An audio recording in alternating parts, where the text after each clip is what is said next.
morning is what are the broad socio-economic benefits that Africa can derive from mining. And there are many of them, but it is important in order to understand and to contextualize that by prefacing the submission with the reality as it is today. And what is the reality? The reality is that if you look at the 10 top mining companies in the world, there is not a single African country. The European Switzerland will be represented. The Australians will be represented. The Indians will be represented. The Americans will be represented. And the Chinese will be represented. What that means, therefore, is there is not a single serious African company that is engaged in mining. And that in itself sends the clear message that there is only a limited benefit that we can derive from mining, because these companies are in business, sometimes cutthroat business, where throats sometimes are literally cut. That is the environment in which we operate. And if you permitted me to go into the much broader extractive industry, and you even included oil and gas into the arrangement, and you ask yourselves what are the 10 top producing countries, or rather not the 10 top companies in that arena, once again, Africa is not represented. In other words, we are engaging in an enterprise where Africa is at the mercy of companies that are not within the continent of Africa, are not homegrown. And that weakens us.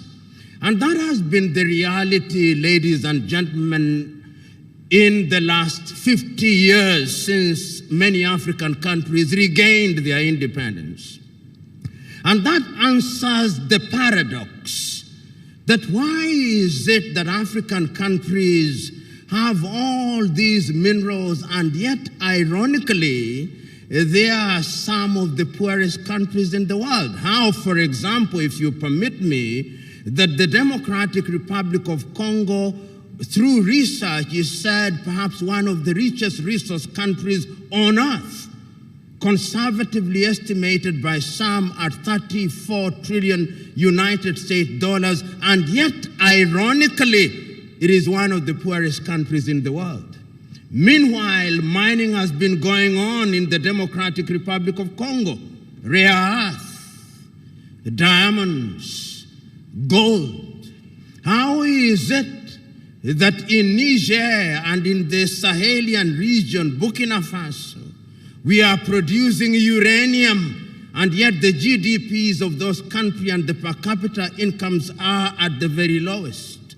How is it that in Namibia and Botswana and in Ghana, and one can mention many countries, the benefits that are derived from mining are very minimal? So that even when we celebrate what the good professor was saying here, we are celebrating it simply because we have grown by 1 inch, but we ought to have grown by 1 meter. In other words, we are celebrating baby steps. And I'm submitting to us that that is going to be the reality going forward. And you look at the continent of Africa today, and you look at the contribution of the mining sector in a number of countries. Permit me to go to history a little.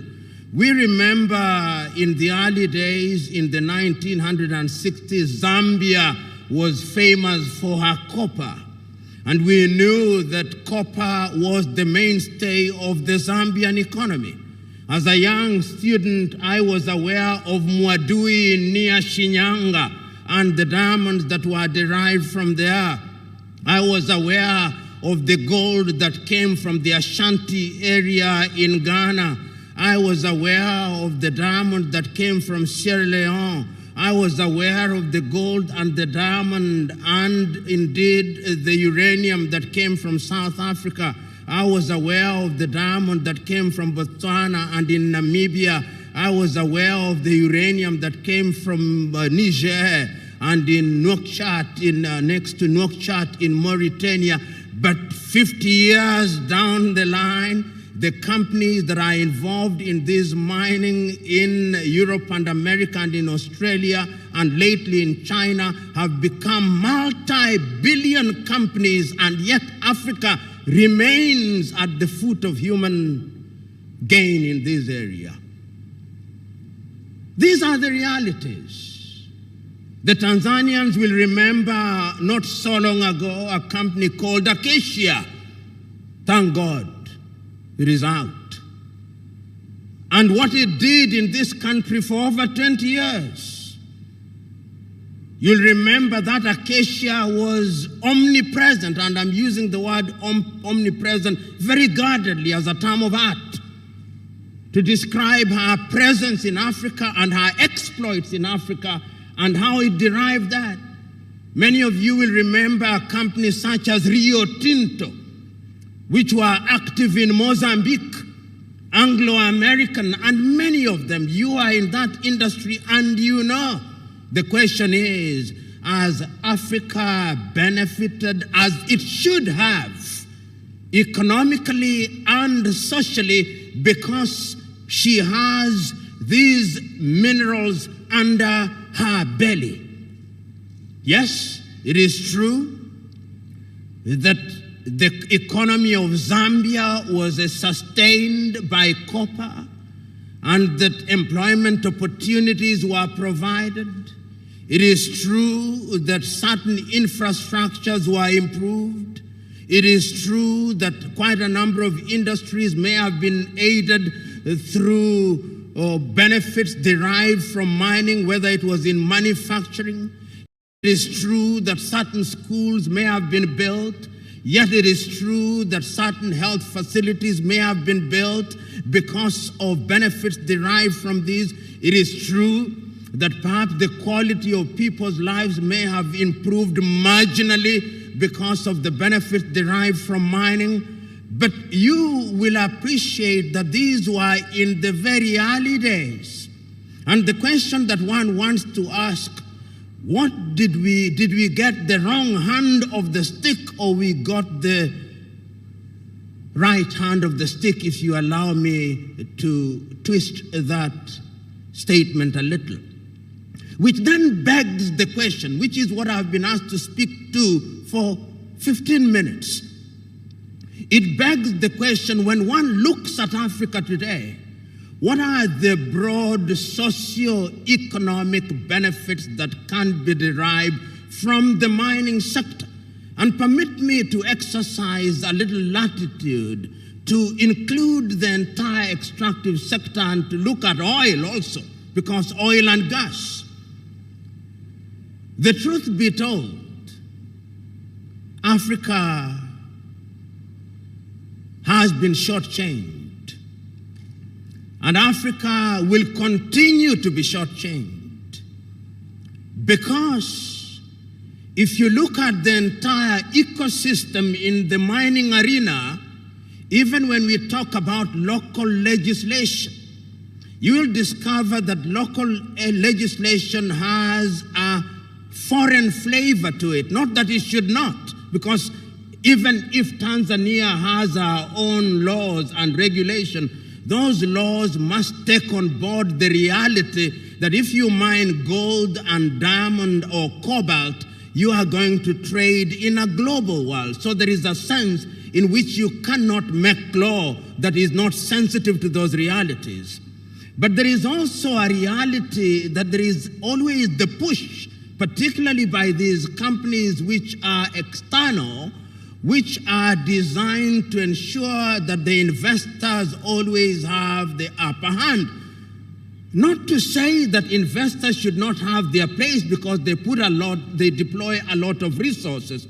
But how can we have a balance in which the countries where they mine and the environments where they mine also derive benefit?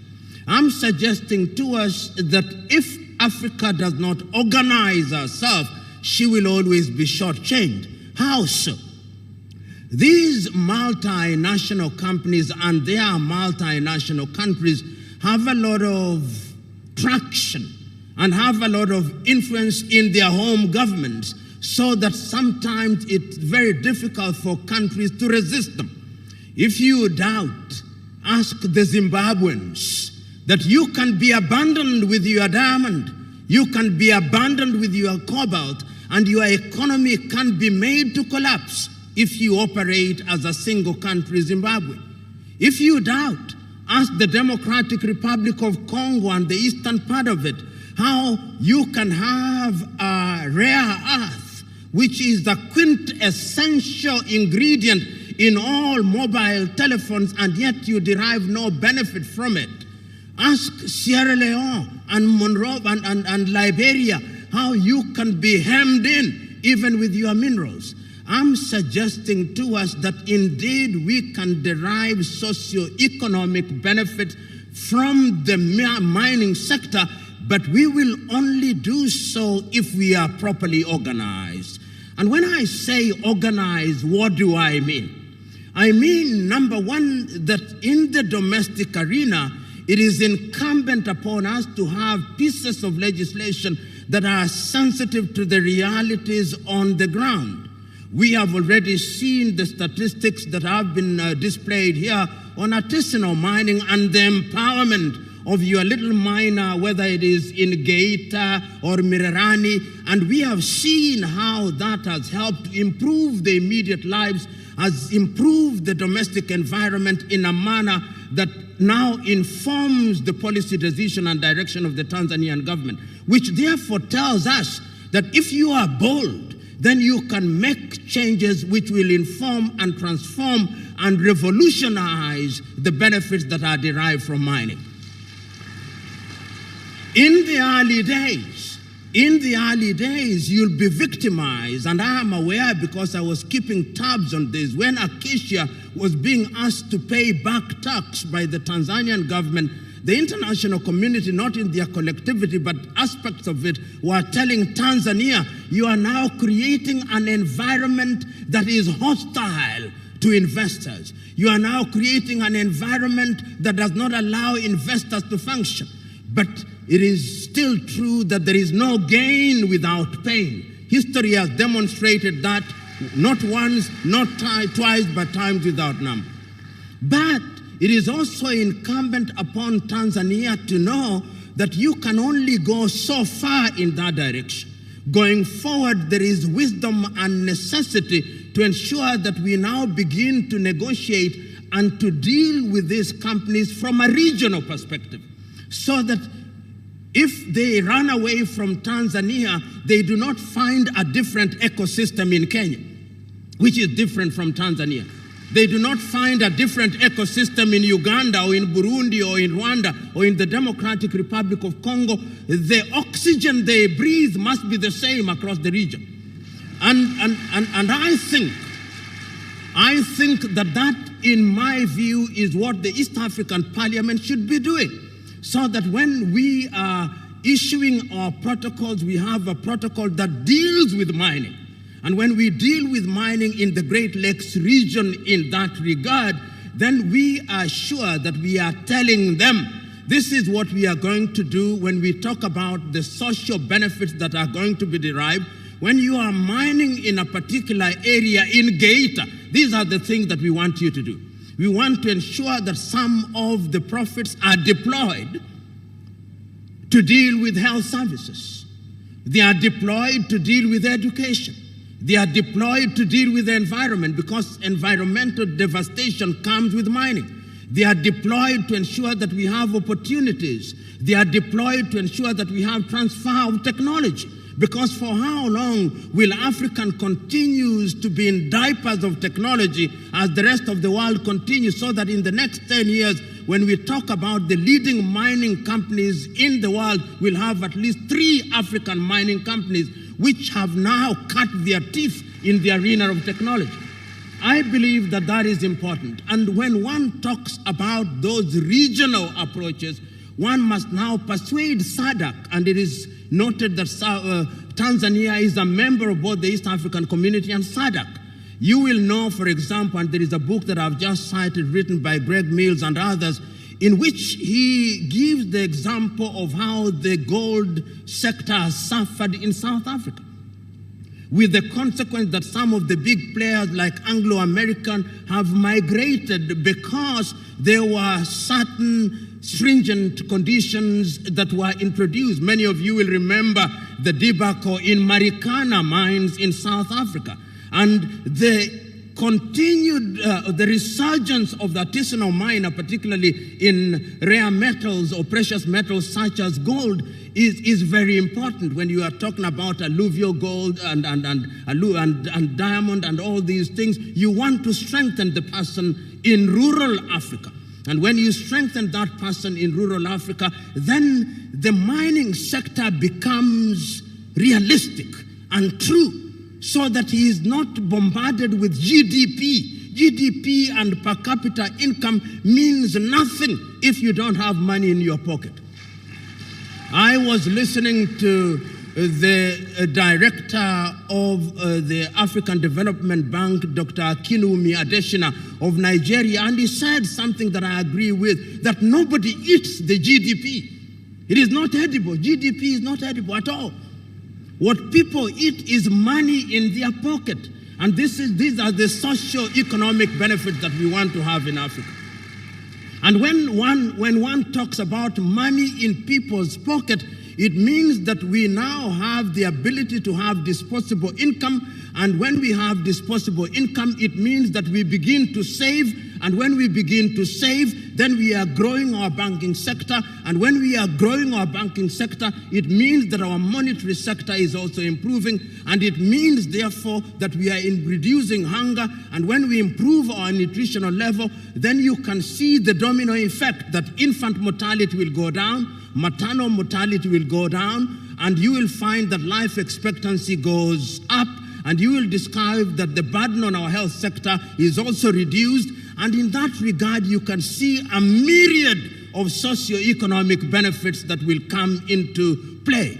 I'm aware that I was only supposed to tease out these issues, therefore I'll draw to the end of my submission so that my other friend will contribute and cross-fertilize my thoughts.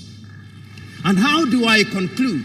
I conclude by saying that I am beginning to see things in Africa that tell me that Africa can actually derive benefit from the mining sector. We have spoken for too long. And when you move across Africa, you see every country has a vision. Tanzania has its own vision. Nigeria had a vision, which was a 2020 vision. I was telling them the time has now run out. Now the last vision was a mirage. Now we have to have another vision. Kenya has a vision 2030. I think Rwanda has a vision 2036. And all of us have vision. But the beauty now is that Africa is beginning to recognize that we must have a continental vision. For those who are Afro-pessimists, they think that that is a bad thing. Africa Agenda 2063, broken down in its various components under the 7 pillars on which it stands, is telling us that we are going to be a middle-level economy across the continent, and that we are going to leverage on different sectors such as the mining sector. I can't agree more. And the mining sector will only make sense if there is value addition. It doesn't and has never made sense to me that the price of diamond is determined in Antwerp in Belgium, and they don't produce even a morsel of diamond. They don't. And yet they tell us this is the price of diamond. Somebody sitting in some air-conditioned office in Antwerp telling us that gold is produced in Ghana, Ashanti gold, and is traded in the London Stock Exchange. I've never understood that. Perhaps I'll be made to understand during this conference. And I'm saying that that can only happen in the context of a continental approach. And very lastly, the Africa Continental Free Trade Area. Those of you who are in this on a daily basis, and I know Ambassador Mwita and others whom I know are on this on a daily basis, the Continental Free Trade Area begins to work in earnest in the month of July from its secretariat in Ghana. And what we are beginning to realize as Africa is that individually we are weak. And permit me, Mr. Chairman, even if I'm overstepping and overshooting, I came all the way from Kenya. I deserve some latitude. You imagine Sudan with a GDP of $2 billion United States dollars,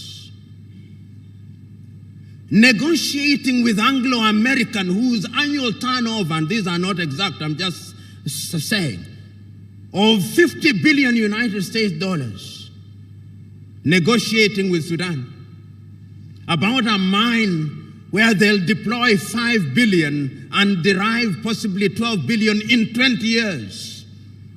As Mwalimu Nyerere used to say, and they permit me to give this analogy, even in boxing, the rules are the same, Mwalimu used to say. But you can't have a lightweight and a heavyweight in the same ring on the argument that the rules are the same. He used to say that if you have a lightweight and a heavyweight in the same ring on the same rules, then that is no longer boxing, that is murder. And I'm suggesting to us that going forward, therefore, we can only derive the benefits continentally, remove the tariff and non-tariff barriers, have common standardization, have common rules of engagement, have common rules of deployment. Then what we call broad socio-economic benefits will begin to emerge. And let me tell you, the benefits are monumental. Permit me to list them as the last item. Your health services will be improved because of the income that we derived. Your schools will improve. And I've already said your infrastructure will improve. And I've already said there'll be employment, and not only employment, we will have innovation and invention. And we are now talking about the fourth industrial revolution. In order to participate meaningfully in the fourth industrial revolution, we need resources. So ladies and gentlemen, one can talk until the cows come home. But the cows will come home in the next 11 hours. I do not intend to speak for that long. My remit is simply, as I think I have, to isolate these issues and to say that holding all factors constant, we will not grow. But if we begin to think differently, if we begin to think without the box, not outside of it, then I think Africa can derive benefit from the mining sector. Yesterday, a friend of mine told me, whether it's true or not, I do not know, but even if it is not true, it makes my point, that the United Arab Emirates have a ministry called the Ministry of the Impossible. I think African governments need to have that ministry, where the role of the minister, Mr. Minister, perhaps they should add you that docket. You are